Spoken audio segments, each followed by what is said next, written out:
While I was in the hospital, my parents and sister told my 6-year-old adopted daughter she would be sent back to the orphanage. "You need to make space for the real children," my sister screamed. I didn't shout. I took action. The next morning, the whole family lost it. My name is Sophie Grant. I'm 34 years old, and for the last 3 days, the hospital had been my world.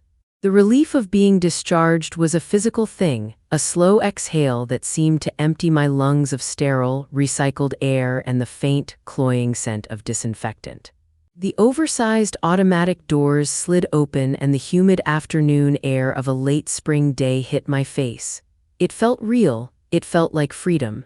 My husband, Daniel Grant, held my hand as we walked to the car, his thumb rubbing slow, reassuring circles on my knuckles.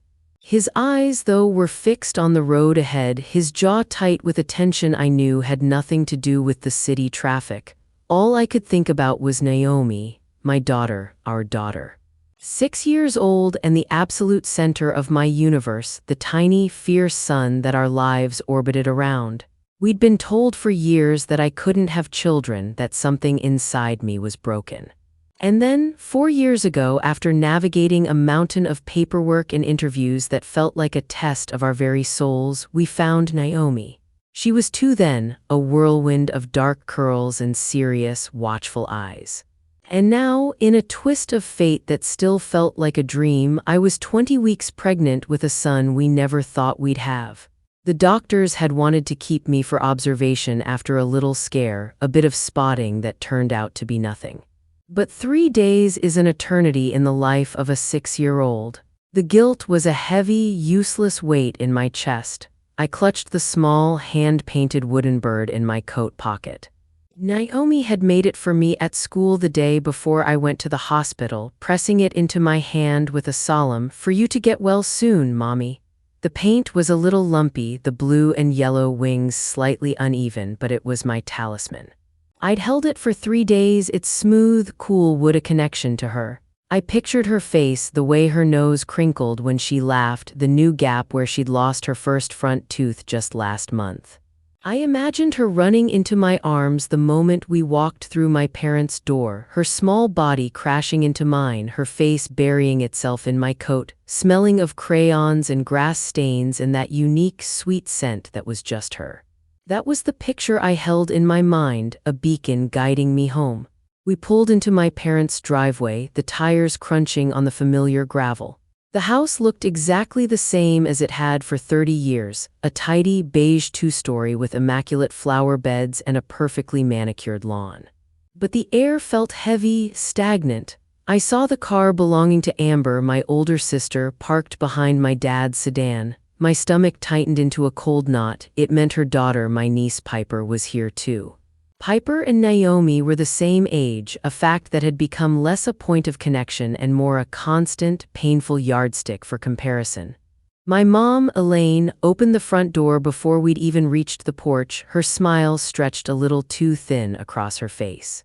"There you are, we were getting worried," she said, her voice pitched in that bright, brittle way she used when she was pretending everything was fine. She ushered me inside, her hand on my back, guiding me past the entryway table with its bowl of fake lemons. And then I saw her, Naomi. She was sitting on the bottom stair, her small purple backpack strapped tightly to her shoulders, her hands clasped in her lap. She was wearing the clothes I'd packed for her, but they looked rumpled as if she'd been sleeping in them. She didn't run to me, she didn't shout, "Mommy," she didn't even look up. She just sat there, a tiny, silent statue, staring at the scuffed toes of her light-up sneakers. From the living room, I could hear the murmur of the television. I glanced in and saw my dad, Martin, and Amber lounging on the sofa, watching some game show as if nothing was wrong. As if my daughter wasn't sitting on the stairs looking like the world had ended. A wave of nausea, completely unrelated to my pregnancy, washed over me. I walked over and knelt in front of Naomi, my knees creaking in protest. The floral scent of my mom's air freshener was overwhelming. "Sweetheart," I whispered, reaching out to touch her hair, "Mommy's home." She finally lifted her head and her eyes, those beautiful, deep brown eyes, were wide and haunted. They looked lost. She leaned forward and her voice was so quiet, so fragile I almost didn't hear it. Am I taking too much space? The question hung in the air, a poisoned dart aimed directly at my heart.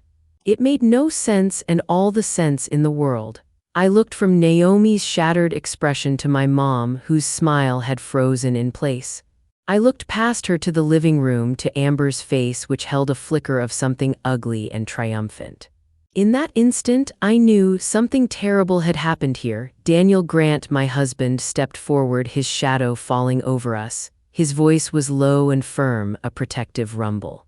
What does that mean, Naomi? But she just shook her head, tucking her chin to her chest, making herself smaller still. The car ride home was a study in tense silence. Naomi sat strapped in her car seat in the back, her gaze fixed on the window, her little purple backpack still clutched in her lap like a shield. I tried to coax the story out of her, my voice gentle and encouraging. I asked about her days, about what games she'd played with Piper, what Grandma had made for dinner. To every question, she just gave a small shake of her head or a one-word answer. The silence was a wall she had built around herself, and I didn't know how to break through it. Daniel kept glancing at me, his eyes full of a helpless, building anger that mirrored my own. It wasn't until we were home in the safety of our own house, in the quiet sanctuary of her own room, that the wall finally crumbled. I was helping her change into her pajamas, the ones with the little rocket ships on them, when she finally looked at me, her lower lip trembling. The story came out in broken sobs that tore through me, each word a fresh wound. Aunt Amber said I had to make room for the real children, she whispered, wiping her nose on the back of her hand. My blood went cold.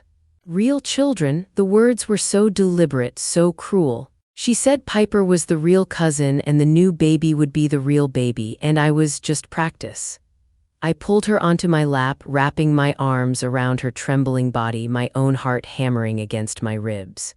Oh, baby, no, that's not true. You are so real. You are my real daughter. But there was more. The sobs shook her small frame as she buried her face in my shoulder. She said if I didn't behave, you'd send me back. Send her back? The words were a physical blow, back to the sterile offices and the quiet waiting rooms, back to a life before us, a life of uncertainty and foster homes. It was the deepest, most terrifying fear a child like Naomi could have, and my sister had wielded it like a weapon. She told me Piper got all the good snacks, the ones with the cartoon characters on the box, while she was given plain crackers. She was told to play quietly in the corner of the guest room. Amber had told her not to take her toys out, to keep everything in her backpack so she'd be ready to go. The command was clear: be small, be quiet, be ready to disappear. After I finally managed to soothe Naomi to sleep, tucking her into bed with her stuffed elephant, Ellie, I walked back to the kitchen in a daze. A cold, hard rage was beginning to build in my chest, a feeling so intense it almost choked me. Daniel found me standing there, my hands gripping the edge of the counter, shaking. He wrapped his strong arms around me from behind, resting his chin on my shoulder, but I couldn't relax. The tension in my body was a coiled spring.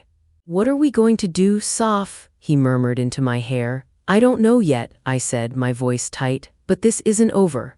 I remembered the duffel bag of Naomi's things my mom had handed me on the way out the door, a dismissive, here's her stuff. I had just tossed it on a kitchen chair. Now, I walked over and unzipped it with a sense of dread. Inside, on top of her folded clothes, I found 3 of her favorite toys: Ellie's twin brother, a smaller stuffed elephant named Peanut, a colorful wooden puzzle of the solar system, and a soft-bodied doll she called Lily. But they weren't just tossed in, they were packed neatly inside a small cardboard box, the flaps taped shut. On the top of the box, in my mother's neat, cursive handwriting, was a label: Donations Goodwill. My breath hitched. Beneath the box, at the very bottom of the bag, were 2 pieces of paper, crumpled into tight balls. My fingers trembled as I smoothed them out on the counter. One was a drawing of our family, me, Daniel, and her, with a little circle on my belly for the baby, all holding hands under a smiling sun. The other was a drawing of the wooden bird she had given me, colored with the same lumpy, hopeful blue and yellow. They were her treasures, My treasures, they hadn't just threatened her, bullied her, and minimized her. They had started the process of erasing her. They were throwing away her art, giving away her toys, treating her presence in our life as temporary. The lifelong narrative of me being second best, the helpful, quiet daughter next to Amber's golden child glow, was something I had learned to live with. It was a familiar, dull ache, but this was different. This wasn't about me. This was a calculated, cruel attack on my child. In that moment, staring at the crumpled drawing of our family, something inside me that had always been soft and yielding, something that had always hoped for their approval, fractured and reformed into something hard and sharp. This was not a misunderstanding. This was a declaration of war. The next morning, I waited. I waited until 10:30, the exact time I knew my parents and Amber would be gathered in my parents' kitchen for their ritual Sunday coffee. Daniel sat beside me at our own kitchen table, the phone on speaker between us, his hand resting on my knee, a silent, solid anchor. I had rehearsed what I would say, stripping all the emotion from my voice until it was flat and cold as steel. My mom answered on the second ring, her voice syrupy sweet. "Sophie, how are you feeling, dear? Is the baby okay?" The pretense of concern was so familiar it made my teeth ache. I didn't waste time on pleasantries. I cut right through the fake warmth. "I need to talk to you about what happened with Naomi this weekend." The line went quiet for a beat. I could practically hear the mental gears shifting, the defenses clicking into place. "I don't know what you mean," she finally said. "The girls had a wonderful time. Piper was so sad to see her go."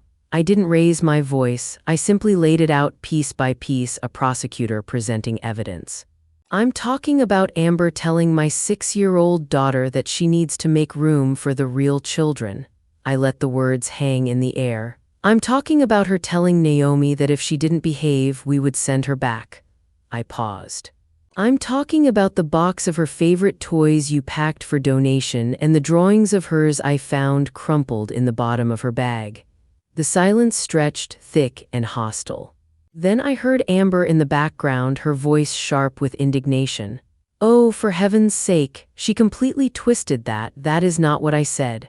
My dad finally spoke, his voice full of the blustering, dismissive authority he always used when he was uncomfortable.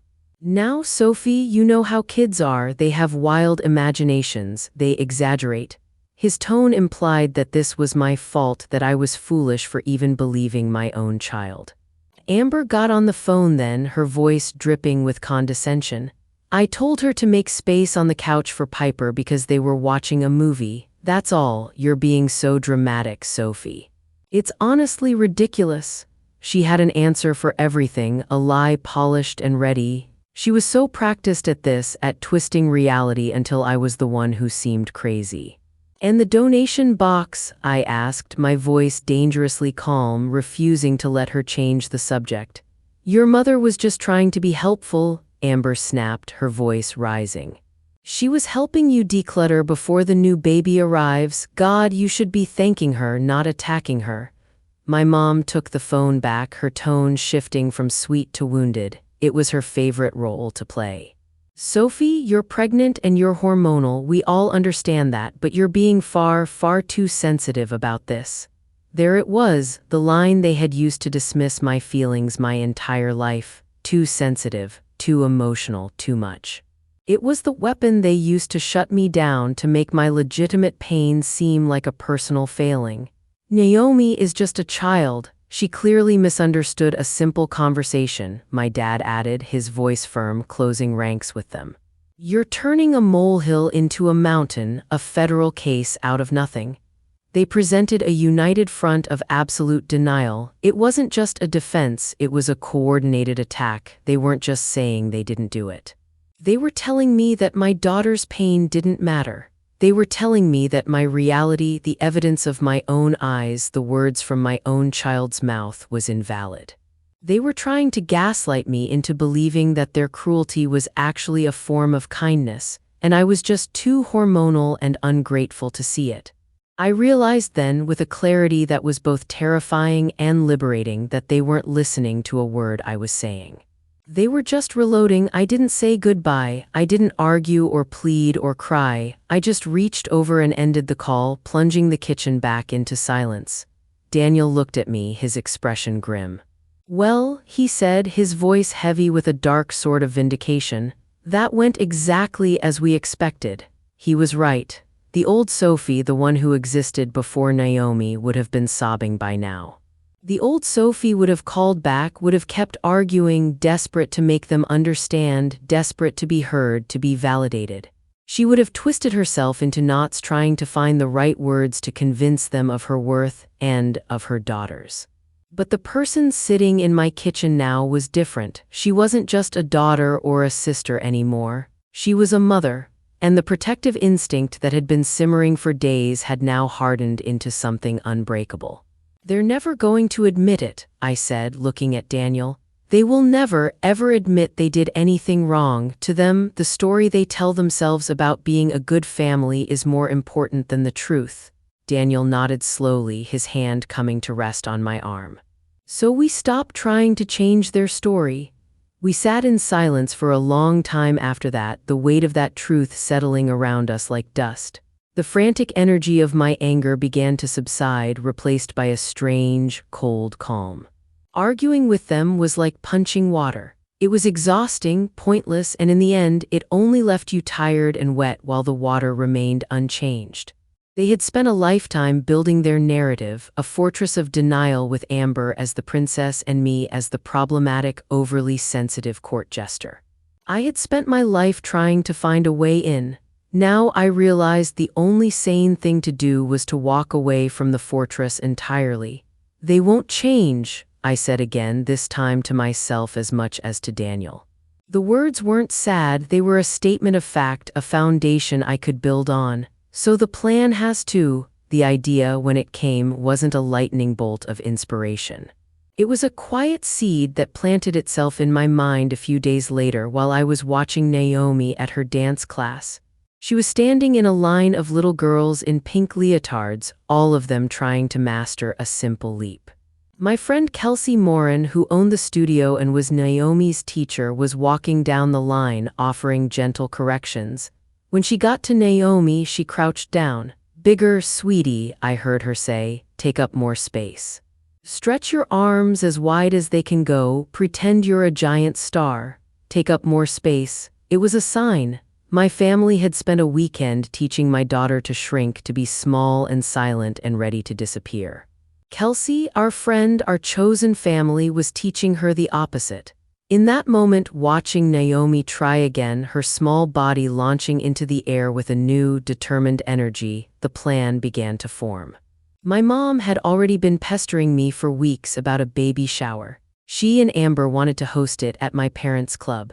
I knew exactly what it would be. A performance for their friends, a curated event designed to show off what wonderful, doting grandparents and what a loving, perfect sister they were. I would be a prop, my pregnant belly the centerpiece in their little play. They would control the guest list, the food, the narrative. But what if I had my own shower, not a shower for them?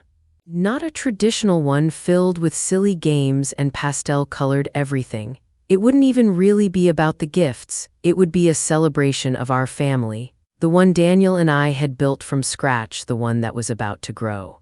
It would be an event on our terms, in our space, governed by our rules. It would be a quiet, unassailable declaration. We are the ones who decide who is family. We are the ones who decide who gets to celebrate with us. The plan felt right in a way that screaming and fighting never could. It wasn't about tearing them down. It was about building a wall so high and so strong they could never climb it again. That night, after Naomi was asleep, I sat down with Daniel at the dining room table with a notebook and a pen. We started the guest list. It was an act of quiet defiance, of drawing a line in the sand. Each name we wrote down was a conscious choice, a statement of loyalty. The first names were easy. Kelsey Morin, my fiercely loyal, tell-it-like-it-is dance teacher friend who loved Naomi like she was her own. My Aunt Ruth Bennett, my mom's younger sister, the only person in my entire family who had ever made me feel seen. While my mom was busy polishing Amber's trophies, Ruth was the one who came to my terrible high school plays and told me I was wonderful. She had always seen through the family's toxic dynamics, and for that, my mom had mostly kept her at arm's length. We added a few of my cousins, the ones who had always managed to keep a respectful distance from the central storm of my parents and Amber. Then we added our real circle, our friends from the adoption support group we joined when we first brought Naomi home. They were people who understood in their very bones that family isn't just about blood. They knew the hard work and fierce love that went into building a family, and they celebrated Naomi with a purity my own parents never could. The list grew. Friends from college, our next-door neighbors who always had a popsicle ready for Naomi. 22 names in total, each one was a brick in our new foundation. People who loved Naomi without condition, without caveat, without comparison. And then there was the other list, the one we didn't have to write down. The names that were conspicuously, deafeningly absent: Mom, Dad, Amber, Piper. The omission felt like a silent scream, a final, irrevocable choice. This wasn't an oversight, it was a consequence. Daniel looked over the finished list, a small, grim smile on his face. 22 people who have our back, he said quietly. That's not a guest list, that's an army. He was right, it was my army. And our little house filled with these people was going to be my fortress. The most important guest, of course, needed the most important role. The next morning, I sat down with Naomi at the little arts and crafts table in her playroom. Sunlight streamed through the window, illuminating the dust motes dancing in the air. I told her that since she was going to be a big sister very soon, we were having a special party to celebrate. "A party for me?" she asked, her eyes wide. "For you becoming a big sister and for the baby," I clarified. "And I need your help. I want to give you a very important official job." I lowered my voice conspiratorially. "I'm putting you in charge. Your official title is Chief Assistant to the Baby and Head of Welcoming." Her face lit up with a kind of solemn pride that only a 6-year-old can muster. A job, a purpose, a space to fill that was hers alone. It was the perfect antidote to the poison she'd been fed. We spent the next 10 days preparing for the party. The planning became an act of healing. She sat beside me at the dining room table and helped me write the invitations, her wobbly first-grade handwriting carefully forming the letters. We spent an afternoon at the party store where she got to choose the color for the balloons, purple, her absolute favorite, and the paper plates also purple with sparkles. She debated seriously for almost 20 minutes before deciding on a strawberry cake with cream cheese frosting. I watched her as she practiced tying ribbons on the small boxes of candy we were using as party favors, her brow furrowed in concentration, her tongue sticking out of the corner of her mouth.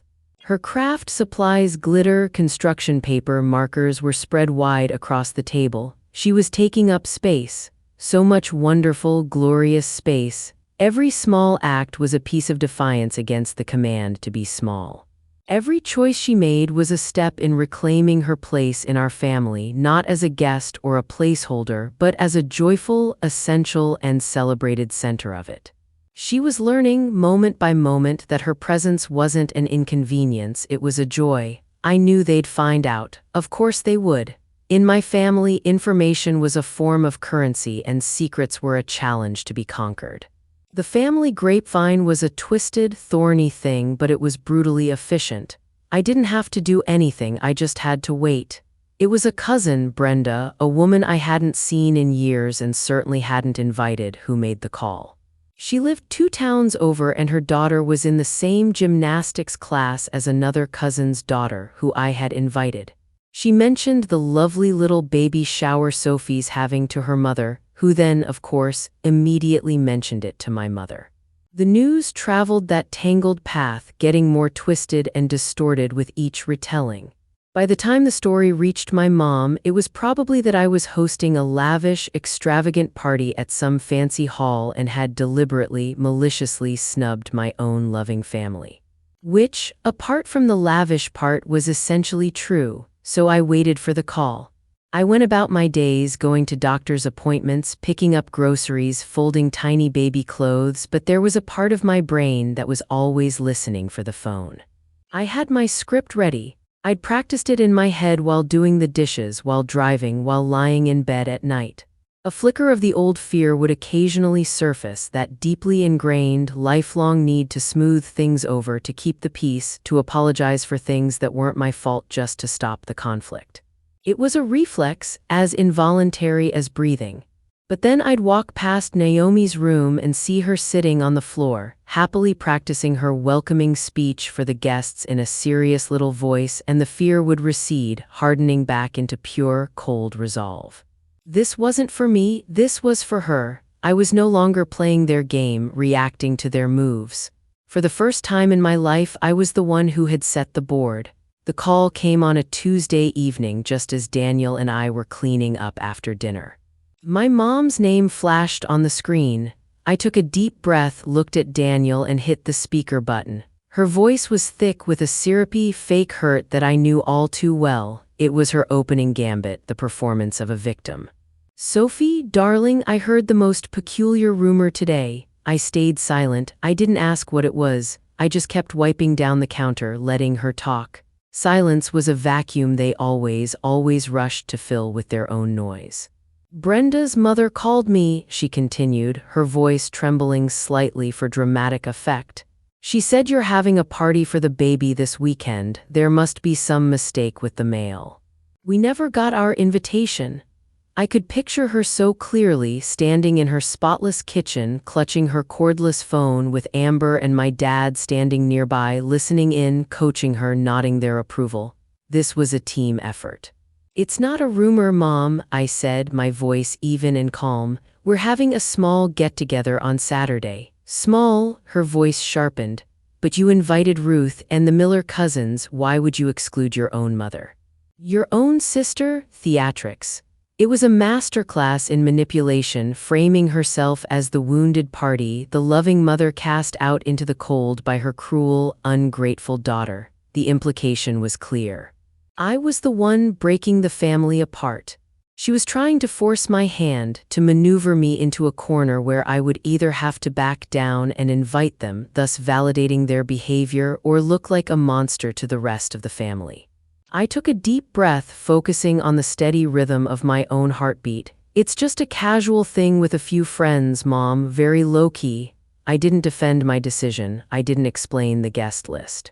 And most importantly, I didn't apologize. I was using a technique I'd read about in a book about dealing with difficult people. It was called the gray rock method. You make yourself as boring and uninteresting as a plain gray rock. You give them nothing to latch onto, nothing to fight with. "But we're family," she insisted, her voice rising now with genuine frustration. Her performance wasn't getting the reaction she wanted. "We want to celebrate with you. This baby is our grandchild." "I know you do," I said, my tone polite but distant.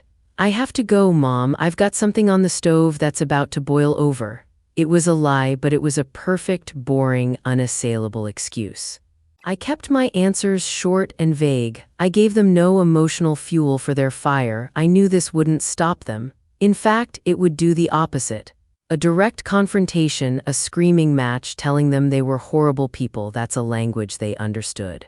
That they could twist, but this quiet, polite wall was infuriating to them. It was a puzzle they couldn't solve. By not explicitly telling them not to come, by leaving that small, ambiguous space, I was setting the perfect trap. Their arrogance, their absolute, unwavering belief in their own importance in my life wouldn't allow them to accept being excluded. They wouldn't see my non-invitation as a boundary. They would see it as a mistake or a test or a childish tantrum that they, as the adults, would have to graciously overlook. They would assume they could just show up with their store-bought cake and their forced smiles, and that I would be so flustered and embarrassed that I'd have to let them in. They would crash the party, and I was counting on it. The day before the party, a wave of anxiety washed over me. I needed to hear a sane voice, a voice from outside the echo chamber of my own head. I called Aunt Ruth. I sat on my back porch, watching a fat bumblebee drone among the lavender bushes, and I told her everything. I told her about Naomi, about the phone call, about the guest list, about the trap I had set. She didn't judge. She didn't tell me I was being harsh. She just listened, a quiet, steady presence on the other end of the line. When I was done, her voice was firm. "Good for you, Sophie," she said. "It's about damn time someone stood up to them." The validation felt like a cool drink of water on a hot day, but then she added a note of caution, her voice growing more serious. "You know they're going to show up. Be ready?" "I know," I said, twisting the phone cord around my finger. "That's the point of the whole thing." "I mean really ready," she clarified. "They aren't just coming to celebrate, they're coming to reclaim their territory. They will try to make a scene. They will use every trick in the book to make you look like the villain in front of all your friends. Don't let them get to you." Her words were a stark reminder of what I was up against. This wasn't just about catching them in a lie, it was about surviving the explosion that would follow. "Your power, Sophie," she said, her voice dropping, becoming more intense, "is that you are finally truly done trying to please them. Hold on to that, it's your shield." We hung up and her words echoed in my mind. A shield. I was going to need one. I wasn't just throwing a party. I was orchestrating the end of a relationship that had defined and confined my entire life. That night, after Naomi was asleep, Daniel and I sat in the living room amidst the half-inflated purple balloons and crepe paper streamers. The house was quiet, still. It felt like the calm before a storm, the heavy electric air before a thunderstorm breaks. "Are you sure about this?" Daniel asked gently. He reached across the sofa and took my hand, his fingers lacing through mine. "We can still cancel. We can pack a bag, take Naomi, and just disappear for the weekend. Go to the beach. No one would blame us." I knew he was offering me an out, a final chance to retreat to safety. The old Sophie would have grabbed it. The thought of a quiet weekend at the beach, just the three of us, was incredibly tempting. No confrontation, no drama, but then I thought about the little girl sleeping peacefully in the next room. I thought about the new baby, my son, growing safe inside me. What kind of life would they have if I kept retreating? "If we don't do this now," I said, and I was surprised by the steadiness of my own voice, "it will never, ever end.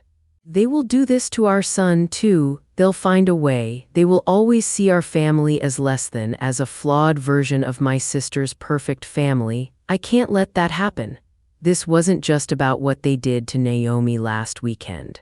It was about preventing them from ever having the power to do it again. It was about the future. Daniel squeezed my hand. "This isn't a party anymore, is it?" he said, his eyes meeting mine in the dim light. "It's an intervention." I shook my head slowly. "No," I replied, the word landing with absolute certainty. "It's an amputation. We're cutting off the disease to save the rest of the body." In that moment, we were a single, united front. This was an irreversible choice, and we were making it together. Later, I stood in the doorway of Naomi's room, watching the gentle rise and fall of her chest in the soft glow of her nightlight. Her purple backpack was on the floor by her bed. She still hadn't put it in the closet, not yet. It was still her safety blanket, her escape pod, ready to go. I saw the years of my life laid out before me, a long, winding road of me shrinking myself to make my family comfortable. I had accepted the role of the scapegoat, the afterthought, the sensitive one, because it was easier than fighting a battle I knew I could never win. I did it because, deep down, a small, stubborn part of me still held out a flicker of hope that one day they would finally see me. The real me, and they would love me for it. That hope was gone now. It had been extinguished in the cold silence of my parents' hallway, in the crumpled paper of my daughter's drawings, and its absence wasn't painful. It was a relief.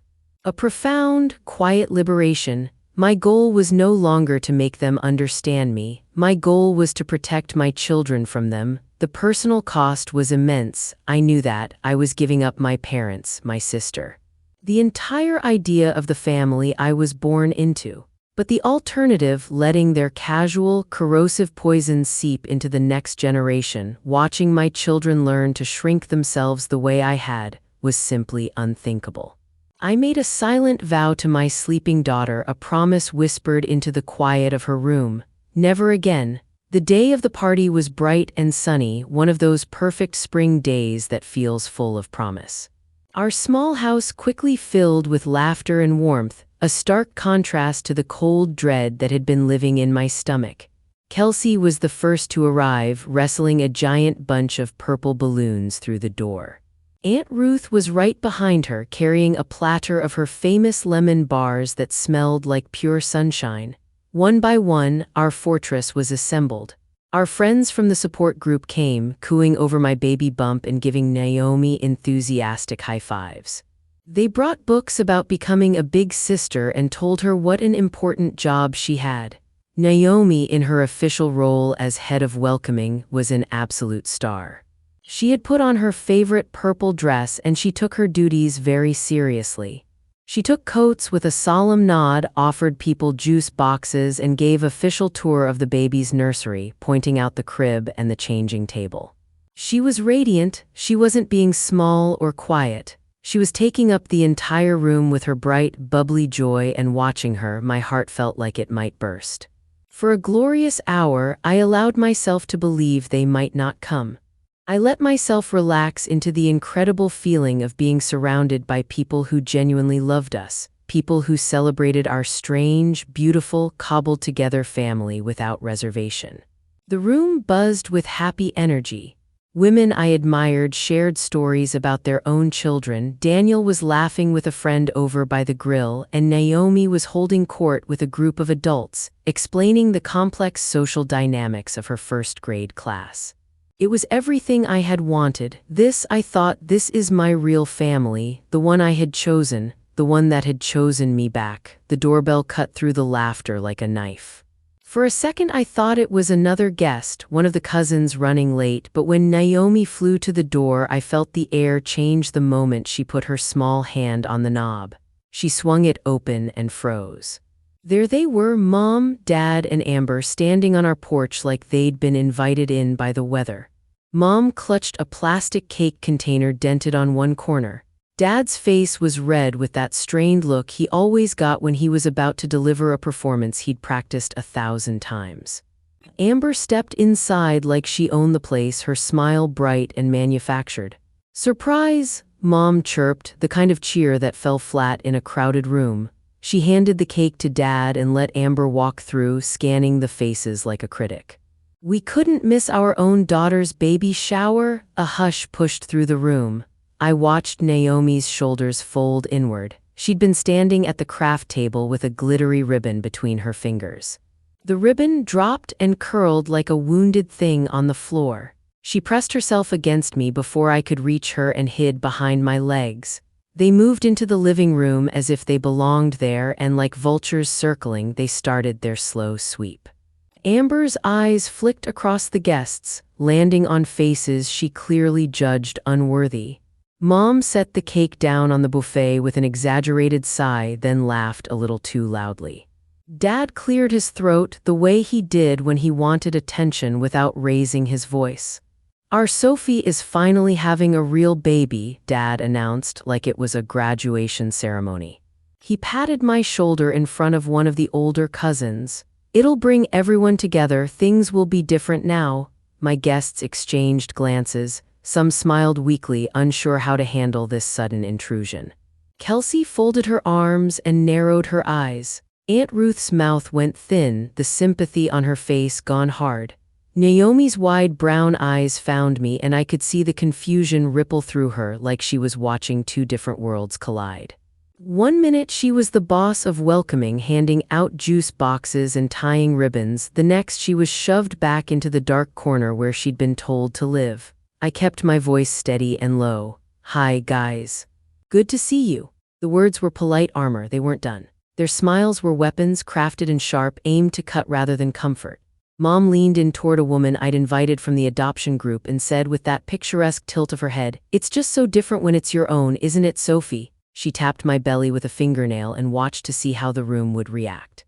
Amber wandered up to Kelsey like a cat that thinks it's making friends but is actually marking territory.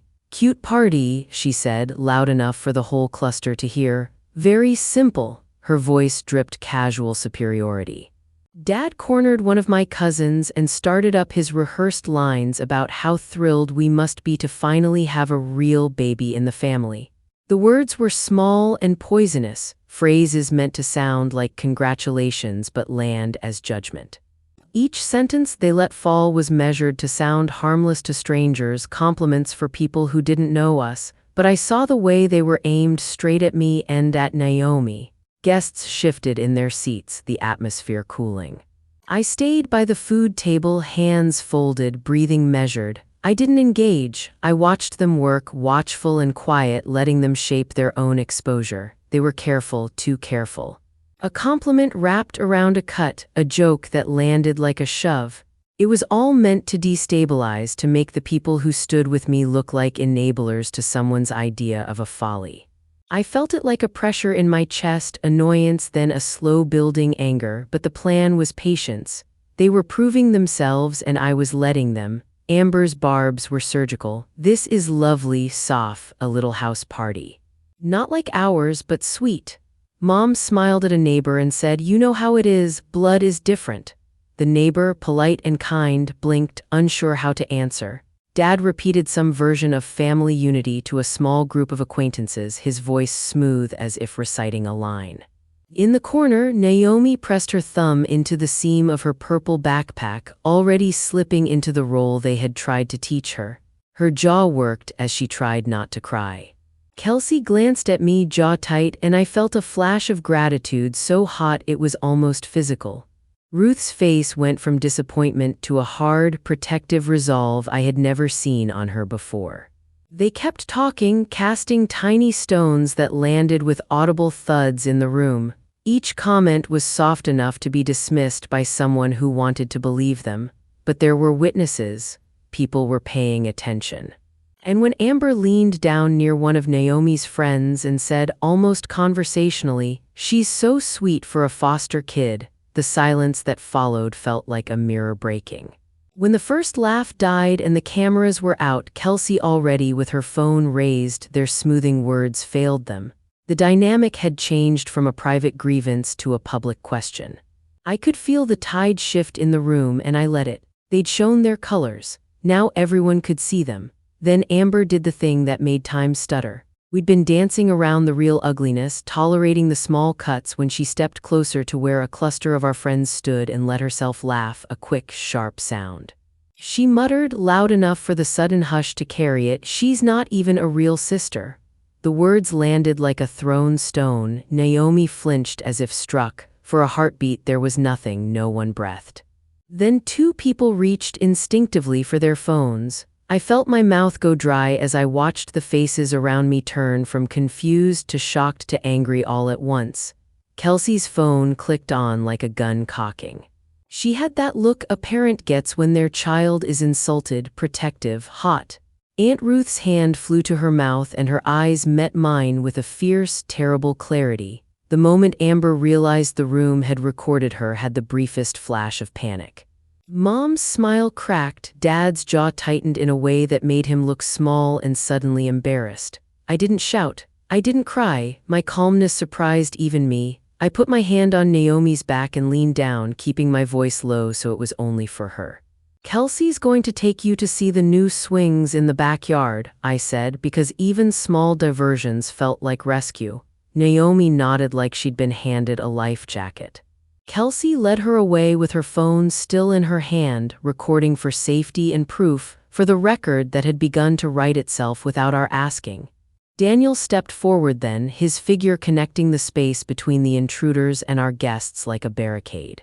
He didn't shove them, he didn't raise his voice. He looked them in the eye and said quietly, "It's time for you to leave." They balked. Mom clutched the edge of the buffet and tried to look wounded. "Sophie, darling, you don't have to be like this," she said, the practiced wounded tone ready to roll. I straightened slowly and met her look. Across the room, the phones kept recording, little witness lights blinking. My voice was measured, colder than I felt. "You're done," I said. The sentence landed like a door closing. It wasn't a threat, it was a fact. Amber sputtered something about being family and not being treated fairly. Dad tried to bargain with that low-level bluster he always fell back on. But no one in the room was buying it anymore. Our guests rose like a tide to back the boundary Daniel had just set. A cousin stepped between Amber and the doorway. Kelsey did not lower her phone. Ruth's jaw was set like iron. They left with the cake box sliding away into the daylight as if nothing had gone wrong. But they'd taken something with them, the last thread that kept them in our home. The air in the house was full of noise again, whispers, relieved laughter, the low hum of people trying to soothe the rupture. I let myself be held. People came forward with hugs, squeezing me like they meant to squeeze some of the poison out of my bones. Naomi came back from the backyard white-faced but steady, clutching the swing-set chain like proof that the world still had things to hold onto. She climbed into my lap and buried her face in my shoulder. I held her until the tremor in her breathing slowed. Aunt Ruth pulled me into the kitchen, away from the lingering hum of conversation, and her voice was a tight whisper. "You did the right thing," she said, and I leaned against the counter and let that be enough for a moment. The party broke up not long after. People drifted out in small groups, murmuring their support. A few stayed behind to help stack plates and bubble wrap the lemon bars. The cake sat on the counter, its lid ajar, a small, ridiculous casualty. The house felt quieter now, cleaner but raw. As the last guests left, I sat down at the table, Naomi beside me, her small hand in mine. Daniel sat across, his face exhausted but resolute. We were all wound tightly, but there was a clarity in that tightness, like the first breath after breaking the surface. I'd expected some kind of earthquake in my chest, sobbing, relief, panic, but mostly I felt the bewildering mix of grief and power. We'd cut a cord that had strangled us for years. There would be consequences. There would be people who insisted I'd been cruel. But for the first time, I could see the life I wanted, one where my children didn't have to practice taking up space because some adults decided they didn't belong. That night I lay awake on the sofa, listening to the house settling with a fullness I hadn't known we could have. Naomi's breathing was steady in the next room. Outside, somewhere, someone probably texted something sharp about how I'd humiliated my family.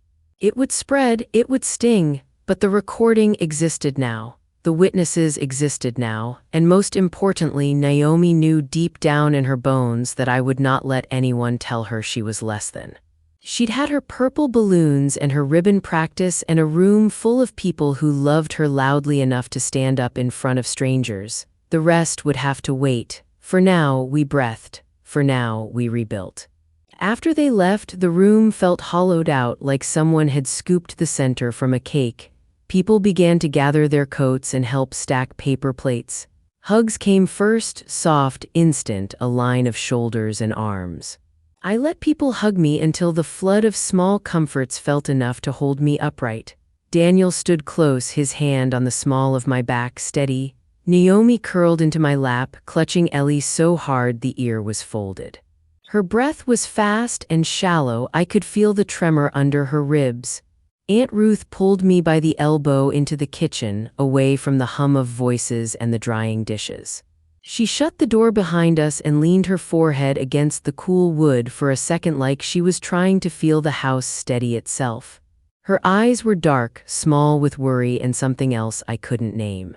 "There's something else you need to know," she said, and the words came out quick and low. Her hands were restless, twisting the dish towel into a knot as if she could squeeze the information out of it. "Sophie.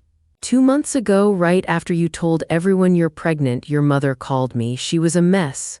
My stomach dropped in a way that had nothing to do with the baby. "What did she say?" I asked, feeling suddenly very small. Ruth swallowed.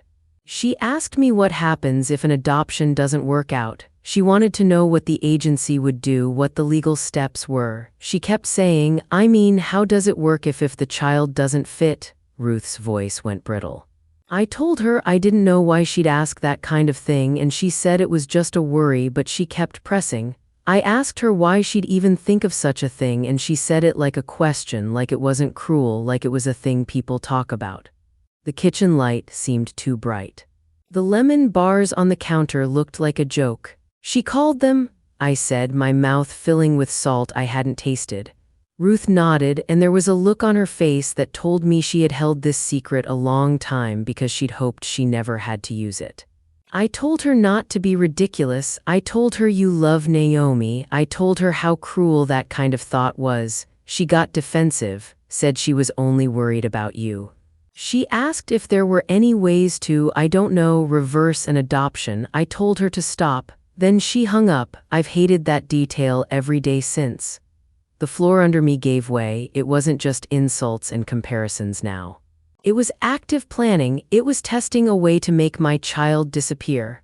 The words donations, make room for the real children, send her back were suddenly not just mean, they were methodical. My hands went numb as if the force of the truth had punched out feeling from my fingers. Why didn't you tell me? I whispered. Ruth's face crumpled. Because I thought I could stop it. I thought I could fix it. I was trying to protect you from a thing that I thought would only make you worse if you knew. That was a stupid, cowardly end to a long line of cowardly things, and I'm sorry. She took both my hands, squeezed them until my rings bit into my skin. I'm sorry, Sophie. I wanted to scream. I wanted to run back out into the room and grab my mother by the shoulders and shake her until she understood the damage she'd done. Instead, I sat down heavily on the counter edge and wrapped my arms around Naomi's shoulders. She was looking at me with those wide eyes, already replaying every moment in her mind. The ache inside me was deep and pure. I tried to tell myself I'd always protect them, my children, and that I would find a way to make this right. But every good plan felt useless under the weight of the new knowledge. They hadn't just been cruel in a moment. Mom had looked for a path. That night the house was too quiet.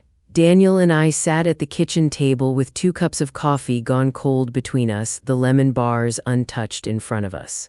Naomi had finally fallen asleep, curled into a ball like a small defeated animal, and when I checked on her, she opened her eyes and smiled a little, trusting and brave in a way that made me want to weep. We held each other for a long time in the dark. I could feel the tremor in Daniel's arms. We did what we had to, he kept saying, as if saying it would build the scaffolding back up. You did the right thing. I know, I said, but the knowledge did little to stop the grief. The revelation about the call to the agency was a hole that opened beneath every memory I'd had of my family. I had been mourning a version of Mom who might have been kind, and now I found I'd been dressed for a funeral of someone who never existed. The grief was huge and jagged, and it refused to be smoothed over with rational thoughts. Within 24 hours, our phones were a chorus of buzzes. The first wave was from relatives who were confused, texts asking for my side, a couple of cousins forwarding a steaming, short email from Mom that said she felt deeply hurt and that I'd publicly humiliated the family. The second wave came from people I barely knew, messages that read like they were written by a committee. Family should stick together, one uncle wrote. You should apologize to Mom, said a cousin's wife. Someone even left a comment on my social media saying how disappointed they were. The story my family was spinning was simple and cruel. I had uninvited them, then staged a public ambush. Amber made a mistake in a tense moment. I was an unstable, hormonal pregnant woman who'd orchestrated humiliation. It stung in a very human way. Part of me wanted to answer each message, to explain, to break down and cry and make them see the recording and the faces in the room.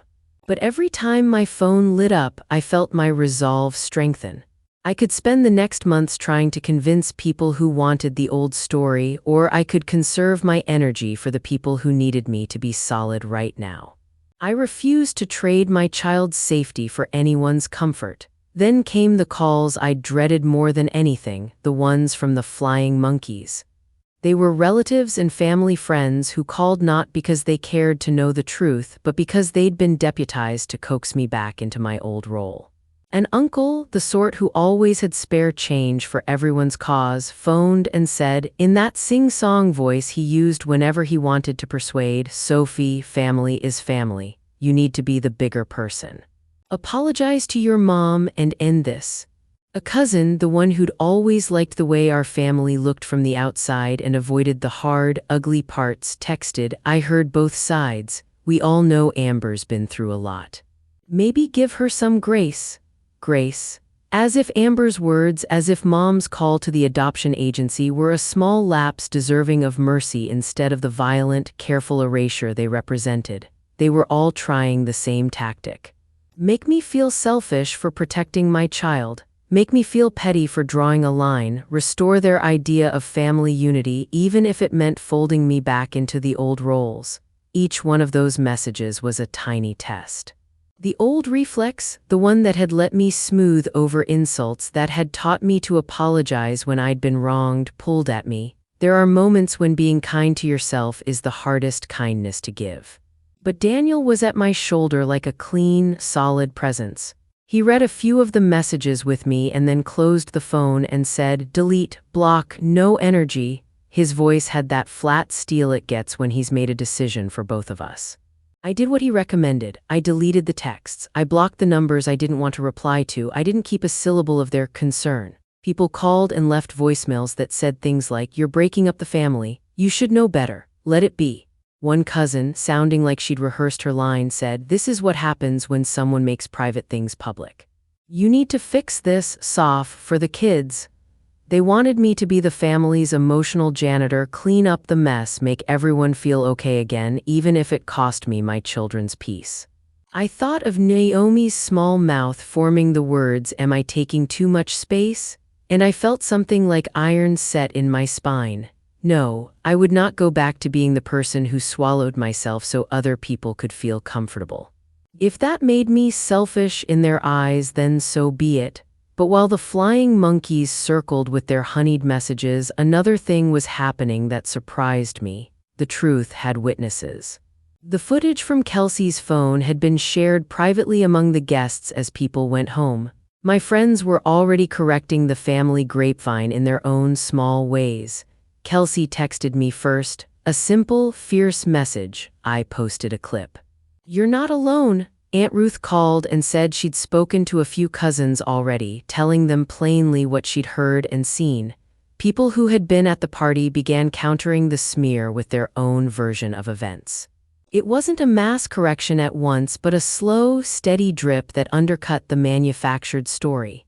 When members of the adoption support group, mothers who'd waited and fought and loved their children, heard Amber's words, they didn't debate. They were furious in a way I recognized, a protective animal heat. They posted on social media not with drama but with clear statements. "This happened, we were there." My phone began to buzz with messages of support. One of my cousins, the quiet one who'd always been kind, sent a photo of Amber's face caught on Kelsey's video, the moment her sneer slipped through. "You did the right thing," she wrote, and I felt warmer than any argument could have made me. The truth, it turned out, had its own sort of gravity. It didn't argue for attention, it simply sat there, solid, and people who wanted to know could see it. The clip spread far enough that even people on the edges of the family network got wind of it, and their gossip began to shift. The old narrative that I'd been cruel and needed to apologize started to wobble. I wasn't naive. I knew some people would still prefer the lie. There will always be those who choose comfort over the messy business of truth. But there were witnesses who had seen Naomi flinch and had seen Amber say the words, and they were not going to let the lie settle as quietly as Mom had hoped. Kelsey and Aunt Ruth were speaking up, quietly but firmly, whenever someone tried to twist the story. They were patient, precise, and steady in a way that made me feel like I could breathe again. I sat on my back step that evening with a cup of tea that had gone cold, and Naomi's purple backpack lay on the floor beside my feet. For the first time since the party, I allowed myself a small smile, not because the hurt was gone or because everything would suddenly be easy, but because people I trusted had my back, had seen the truth, and were willing to say it out loud. The price had been high. I'd lost the illusion of the family I thought I had. I'd learned that Mom had been capable of asking how to make my daughter disappear, but I had also gained something I'd never had before. A circle that would stand in the light with me and call out cruelty when it happened. The truth had witnesses, and witnesses had weight. That weight would tip the scales in ways I couldn't yet measure, but I felt it under my feet, a steady, growing foundation. I sat at my desk with the laptop open and the cursor blinking like it was waiting for permission. I wanted to write a long letter to unload years of small cruelties, the half-truths, the slow erosion of my sense of self. But I knew that would be a mistake. They had years of my feelings already. They would pick apart every sentence, turn my hurt into evidence that I was dramatic, that I had acted out. I needed something that left no room for argument. So I wrote 3 sentences. Subject, moving forward. For the health and safety of our family, we are choosing to cease all contact. Please do not call, text, email, or visit our home. We wish you peace. I attached the short video clip Kelsey had sent me, the one that caught Amber's words and the stunned silence like a witness to what had happened. I didn't add commentary, I didn't plead, I didn't hope. I hit send. The small ding that meant it was gone sounded louder than I expected. It felt like the quiet snap of a rope cutting free. I sat very still and listened to my own breathing. Daniel came up behind me and wrapped his arms around my waist. "You did the right thing," he said. He wasn't saying it to make me feel better, he was stating a fact. After I sent it, I felt oddly light, like a weight had been lifted. There wasn't satisfaction in the way I'd imagined, no triumphant burst, but there was a clear space where worry used to live. I thought of Naomi asleep upstairs, the slow, soft rhythm of her breath. I thought of the new baby, a small heartbeat that belonged to us. The email was a definitive line. It was an action anyone could read and understand. We're done. The rest would be consequences, and consequences were something you could plan around. When the first responses came, sharp, wounded, angry, Daniel stood with me like a steady shore. My phone buzzed with the first few texts from relatives who'd been waiting to see how I'd react. I didn't reply. I didn't defend. I didn't open the door. The email was a full stop, and I was done trying to convince people who had already decided what they wanted to believe. Then I closed the laptop and went upstairs to tuck Naomi in again, because the simplest thing in the world was also the most important. She needed to know we would keep her safe. I made the next moves like a person building a wall around a house. It was tedious and small in parts, but each small step felt like setting another stone. I started with the phone. I blocked Mom's number, then Dad's, and then Amber's. I blocked the cousins who'd helped spin the story and any account that had been used to send me passive-aggressive messages. I logged onto my main social profile and tightened every privacy setting until strangers couldn't see our photos and family couldn't comment on our posts. I unfriended, I muted, I removed the people who had felt comfortable gossiping about my life. Where it seemed kinder, I unfollowed instead of deleting. Where it felt necessary, I cut it off clean. Daniel did the same on his accounts. He sat beside me while I clicked and confirmed, and when he blocked a number, he didn't say anything dramatic. He'd already been quietly doing his own sweep. We talked through each name, who to restrict, who to keep if they had been supportive. We left Aunt Ruth and Kelsey on everything, of course. They were the ones we wanted most visible in our lives. I changed email recovery details and removed shared accounts that my parents might have access to. It felt petty at times, like being the person who changed the locks on a treehouse, but it was necessary. No more surprise invitations, no more passive messages meant to bait. It reduced the chance of them slipping back into our life through the smallest crack. Each block felt like a tiny lock clicking into place. Sometimes I paused, my finger hovering over the mouse, a reflex to check and see if any message had come through. The reflex faded as the days passed. The gray silence where their voices used to live became a kind of peace. I still scan the accounts sometimes out of habit, but the urge to explain or to defend had finally left me. The digital world would be a protected place now, curated by us for us. Locks were only as good as the doors they secured, so I made the physical changes next. I called the locksmith early one morning and told him I needed the locks changed that day. He arrived with a soft-spoken manner and 2 heavy boxes. The sound of the drill through the front door was ordinary and loud, like a construction show in miniature. I stood in the hallway and watched him work, the old key clattering into his toolbox like a defeated bird. We replaced the deadbolt and the knob, added a new latch on the back door, and removed the spare key that Mom and Dad had left in their flower pot for decades. That small tomb of an old key had always felt like a claim on our life. I tossed it into the trash on my way inside and felt a rush of relief so sharp I laughed aloud. The next day I went to Naomi's school. I sat across from the principal, a woman with calm eyes and a steel voice that reminded me of Ruth.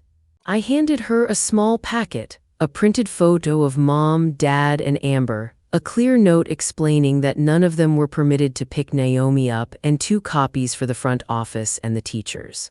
I asked them to flag the file to check photo IDs and to make sure the carpool list was updated.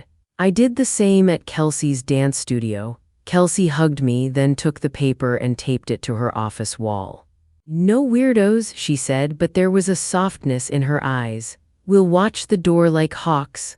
I also told our neighbors, simple people who already knew us from across the street, to call if anyone suspicious showed up. Mrs. Alvarez, who walked her dog every morning, offered to keep an eye out, and I felt grateful for something so ordinary. I changed Naomi's emergency contacts to Daniel and myself and added Aunt Ruth's number as a backup. I made a list of people authorized to enter our home and highlighted it in my phone and on a paper stuck to the fridge. I went through the motions like someone preparing for winter. Useful, practical steps that would keep an unexpected storm from sneaking in. Each action felt like another promise I was making to my children: we will keep you safe. The house, which had once felt like a place where history could walk back through an unlocked door, finally felt like it belonged to us. A day later, an unknown number rang. My chest tightened before I even saw who it was. I answered out of habit, half expecting a wrong number, half expecting one last attempt at persuasion. It was Dad. His voice was small in a way I'd never heard before, almost the opposite of the bluster he used when he wanted to make a decision for someone else. "Sophie," he said, and there was a roughness under the syllable. "Your mother is a mess. You can't do this. You're tearing this family apart." He sounded tired, not angry, like someone who'd been carrying a burden that had finally become too heavy.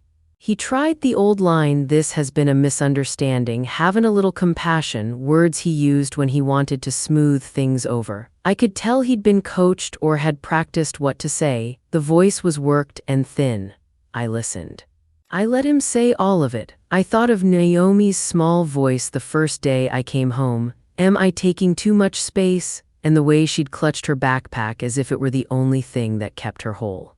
I thought of the crumpled drawings, the taped box, the voicemail that had already chased me through the night. There was no misunderstanding left in my mind. There was only evidence and pattern and choices. After a long silence, I said, slowly and without rancor, "We've made our choice, Dad. For the health and safety of our family, we won't be having contact. I'm sorry it's come to this."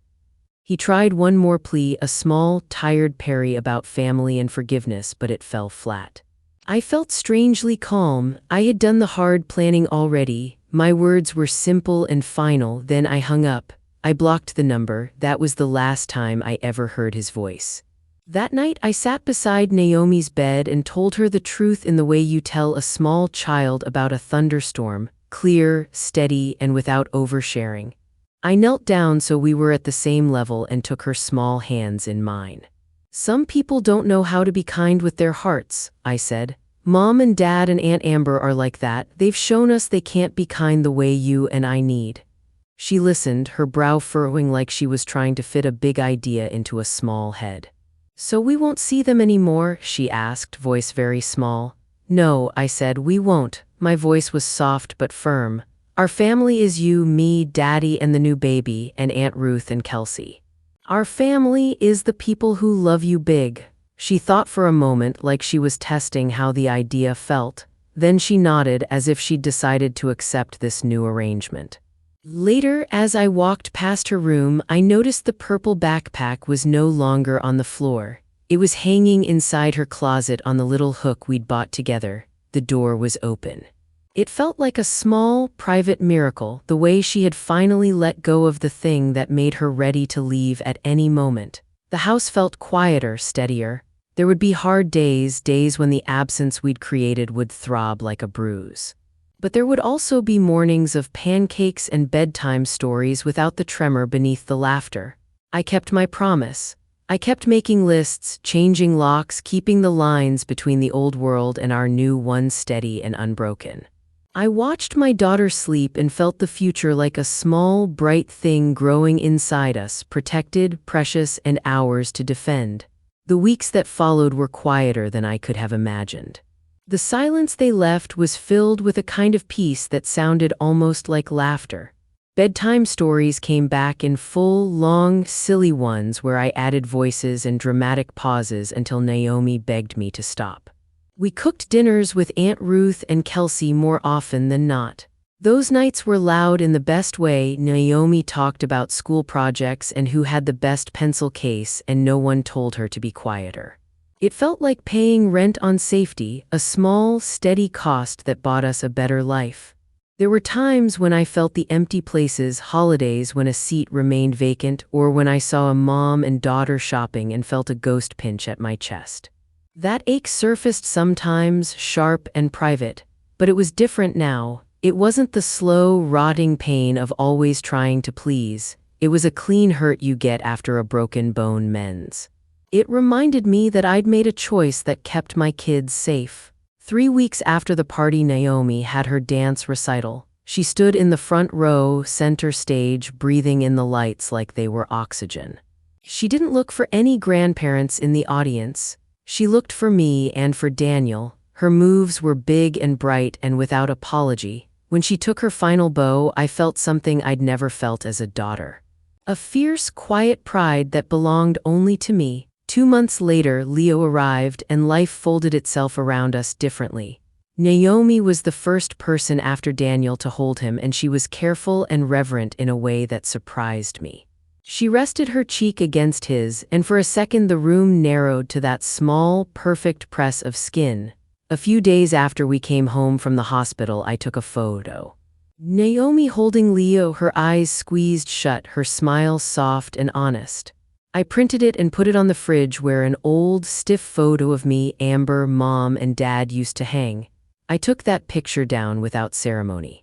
The new picture felt right there, bright and real. Our life had grown smaller in some ways and infinitely bigger in others. Our family was no longer defined by blood but by who showed up and stayed. Anyone who treated Naomi as less was out, no exceptions, no second chances. The rule was simple: love without conditions or you don't come in. Family isn't always about blood. If you've ever had to choose your own family, share your story in the comments below. Your story matters. Don't forget to subscribe and keep watching for more stories like this one.